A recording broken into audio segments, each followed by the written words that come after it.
अस्सलाम वालेकुम नाजरीन। आईसीसी ने बड़े ही ज़बरदस्त किस्म के जो है ना वो नए रूल्स जो हैं वो इंट्रोड्यूस करवा दिए हैं, जो कि लागू होंगे 1 जून 2023 से।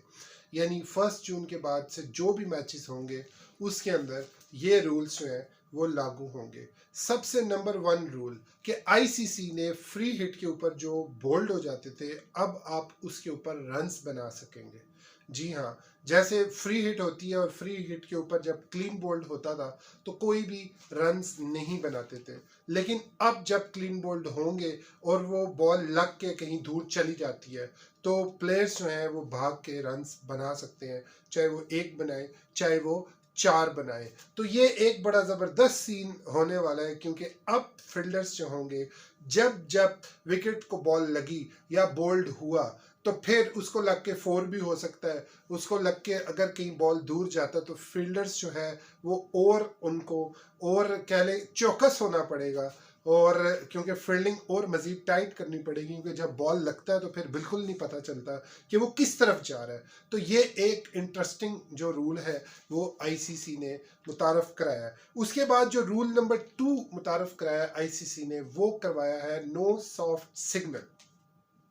यानी आप जब भी अंपायर आपने देखा होगा कि जब भी कोई आउट होता है तो अंपायर जब थर्ड अंपायर को कॉल करता है, जब थर्ड अंपायर को इशारा करता है, लेकिन उससे पहले वो अपना भी एक फैसला बताता है कि आउट है, मेरी तरफ से ये आउट है, अब आप देख लो कि आउट है या नहीं। तो उससे ये होता है कि बेनिफिट्स जो हैं वो ज़्यादातर अंपायर की तरफ जाते हैं, क्योंकि दोनों पेटी भाई होते हैं। तो इस वजह से वो क्या करते हैं कि वो देखते हैं कि यार इस अंपायर ने अगर आउट दिया है ना तो वो इतना इंटरेस्ट नहीं लेता, तो वो आउट ही दे देता है। अगर नॉट आउट हो तो थर्ड अंपायर जो है वो अपनी ऑन फील्ड अंपायर के ही फैसले पे चला जाता है, क्योंकि ये वैसे भी ये जो रूल है ये बहुत ज़्यादा क्रिटिसाइज़ किया गया है इस रूल को, सॉफ्ट सिग्नल को। तो सबसे अच्छा हुआ है कि ये सॉफ्ट सिग्नल रूल जो निकाला गया था ये अब ख़त्म कर दिया गया है, और अब जब कोई भी थर्ड अंपायर की तरफ फैसला जाएगा तो ऑन फील्ड अंपायर्स जो हैं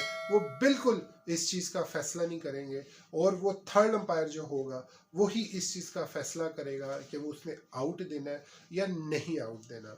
तो अब जो थर्ड अंपायर है उसके पास को थोड़ी सी पावर आ गई है कि अगर उसके पास कोई फैसला जाता है तो वो अपनी मर्जी से आउट दे सकता है। वो अब उसके डिसीजन पे नहीं जाएगा ऑन फील्ड अंपायर के। तो ये बहुत अच्छा और बहुत ज़बरदस्त किस्म का रूल निकला है, जो कि मुझे बहुत पसंद आया, क्योंकि अक्सर ऐसे होता था कि सॉफ्ट सिग्नल में वो आउट दे देते थे अंपायर, और आगे वो टीवी स्क्रीन देखता भी था तो वो अपने कहता था यार मैं गलत ना करूं, तो ज़्यादातर वो ऐसा ही करते थे कि जो सॉफ्ट सिग्नल दिया जाता था ऑन फील्ड अंपायर की तरफ से वो थर्ड अंपायर वही फैसला दे देते थे।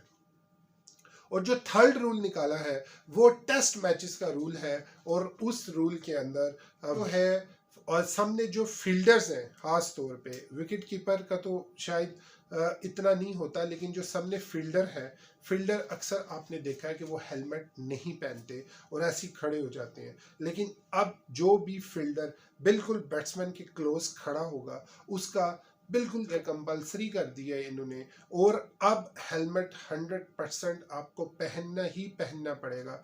अगर आप हेलमेट नहीं पहनेंगे तो शायद वो नो बॉल होगा या क्या होगा, वो अभी मुझे इतना कंफर्म नहीं पता लगा। लेकिन जो आईसीसी ने अब रूल बनाया है उसके अंदर आप हेलमेट टेस्ट मैच के अंदर जो भी करीब फील्डर्स खड़े होंगे, 1 2 3 4 जो भी करीब फील्डर्स होंगे, उसका हेलमेट जो है हर सूरत उसको अब पहनना पड़ेगा। तो ये भी बहुत अच्छा है, क्योंकि ये उसकी सेफ्टी के लिए है, और बहुत से फील्डर अपने आप को पता नहीं कौन से फन्ने हाथ समझते थे तो इस वजह से वो पहनते नहीं थे। तो आईसीसी ने ये रूल मुतारफ़ करवा दिए हैं। अब ये 3 रूल्स जो हैं वो 1 जून से एक्टिवेट होंगे और आगे इसी तरह कंटिन्यू करेंगे।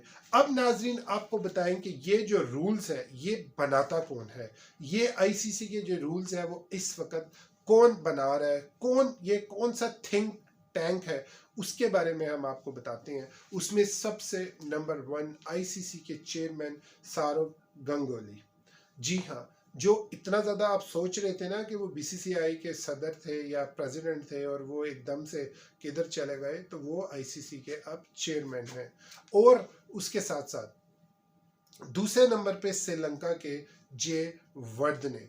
जी हाँ, जे वर्धने भी इस कमेटी का हिस्सा है, क्योंकि ये एक कमेटी बनी हुई है, इसके अंदर जे वर्धने कमेटी का हिस्सा है। थर्ड नंबर पे डैनियल वेटोरी, जो मुझे लगता था कभी बूढ़े नहीं होंगे, वन ऑफ द यंग जो प्लेयर रहे हैं, बूढ़े हो के भी यंग रहे हैं फिटनेस के मामले में भी, तो डैनियल वेटोरी भी इसके अंदर शामिल हैं। और उसके बाद वीवीएस लक्ष्मण भी इस कमेटी के अंदर शामिल हैं। और उसके बाद अगर मैं आपको बताऊं तो शॉन पॉलक, जो अपनी स्विंग से ही सारे काम करते थे, कभी इन स्विंग तो कभी आउट स्विंग, कभी रिवर्स स्विंग, तो शॉन पॉलक जो है वो भी इस कमेटी का हिस्सा है। और उसके बाद जो हैं, जो मेरे और आपके आजकल टॉप फेवरेट चल रहे हैं इस कमेटी का, वो भी हिस्सा है जे शाह। जी हाँ, जे शाह भी इस कमेटी का हिस्सा है कि जो भी ये रूल्स आते हैं, जो भी रूल्स बनाए जाते हैं, पुराने नए ख़त्म किए जाते हैं, वो ये कमेटी जो है वो आईसीसी के रूल्स जो है वो बनाती है। और जे शाह जो हैं वो आपने देखा है कि एसीसी के चेयरमैन भी हैं, बीसीसीआई के अंदर भी वो हैं, और आईसीसी के अंदर भी वो इस कमेटी का हिस्सा हैं। तो नाजरीन, आप ये देखें कि इस वक्त इस कमेटी में भी लक्ष्मण, गंगोली और जे शाह तीन इंडियन प्लेयर्स हैं। और इनके अंदर आपको कोई भी पाकिस्तानी कोई भी नज़र नहीं आ रहा आईसीसी के अंदर। तो आप किस तरीके से आप ये उम्मीद लगा सकते हैं कि आईसीसी पाकिस्तान के साथ कुछ अच्छा करेगा, क्योंकि इंडिया का इधर भी इस कमेटी के अंदर भी कंप्लीट होल्ड है। तो नाजरीन, ये थी बिल्कुल आईसीसी के न्यू रूल्स जो मुतारफ करा दिए गए हैं।